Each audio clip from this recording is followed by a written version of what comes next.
accommodate individual students with disabilities in the classroom.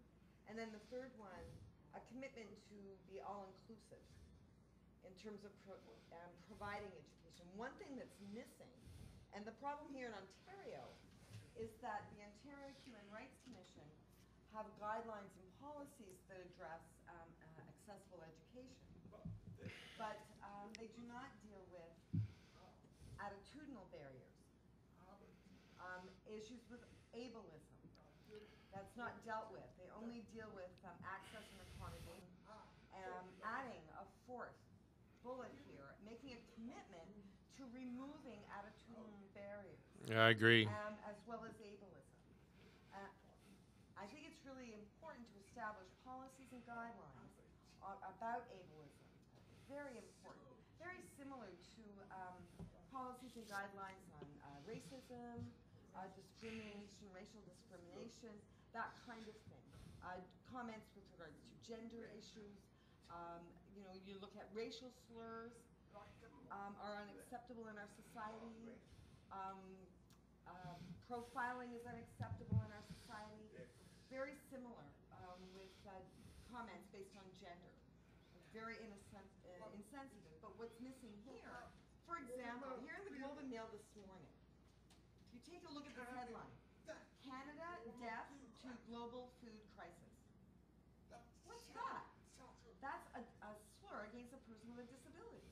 If you look at the Ministry of Education, their guidelines for teaching strategies for a variety of students with disabilities, they describe characteristics of a deaf or hard of hearing child. Well, they determine they don't speak very well, they're not motivated, they're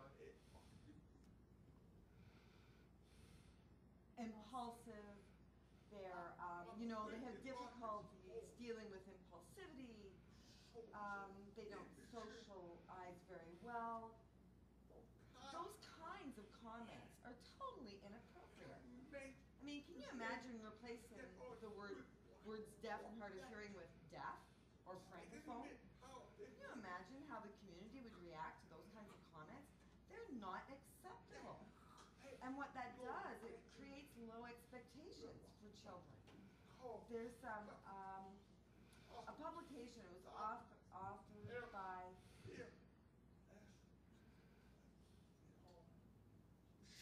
catching that HER? It's a German name, and I'm not sure. The interpreter's not sure how to pronounce it. The book is entitled "Eliminating Ableism in Practice and Policies Within Special Education."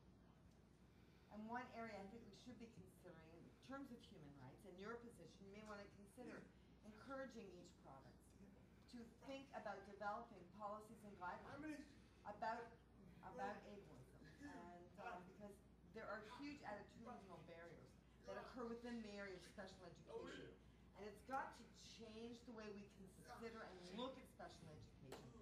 We've got to change the school of thought from the old paradigm to the new.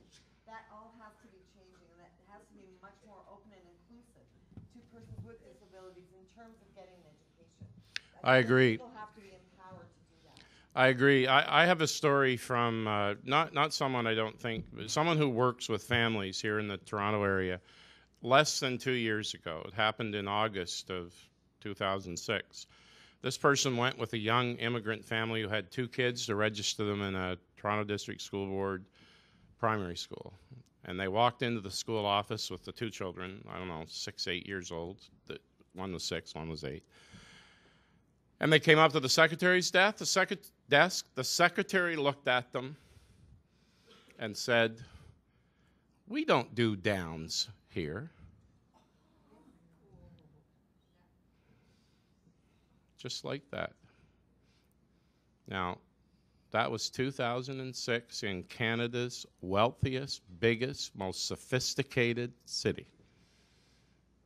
What does that tell us? A lot. Attitudes, programs, provisions, lack of knowledge of the kind of things we've been talking about. And I know you're working to make it better, and I hope we can work together to do that. Thank you. Thank you very much. Sure, You have to yeah. fly? I mean, you spent. You going to lunch right now? Okay, we want to thank you very, very much for coming. My pleasure. Before you leave, a couple of very quick ones. First of all, we want to ask you whether you might consider being an honorary member of OAEA. You don't have to decide now. We did that with the other person who spoke. Yeah, actually he said set a yes. high standard. He said yes. You can think about it. I'll think about it. Good. But I really think it's great to have people doing the kind of work you're doing. Okay, I've thank been you. there I've been there in the official capacity many years. And I'll tell you, when you're the bureaucrat in charge of the budget and you have the system behind you, parents are not an even player. It's not an equal place. Okay. You have so much more power over the process than parents. Parents need every little bit of help they can get, and I'm glad you're there working with them. Thank you very much. Nice to have you.